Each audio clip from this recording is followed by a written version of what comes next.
You are looking at Julian's pronunciation guide, where we look at how to pronounce better some of the most mispronounced words in the world, like this other curious word. But how do you say what you're looking for today? The Hebrew word is chazan, chazan. Now in English, the plural of this word is usually said as chazans, chazans.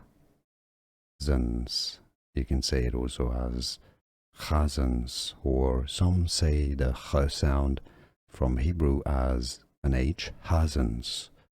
So chazans or chazans or chazans. Here are more videos on how to pronounce more confusing words and names too many mispronounced. Like this video if you found it useful. I appreciate your support. I'll see you soon and thanks for watching.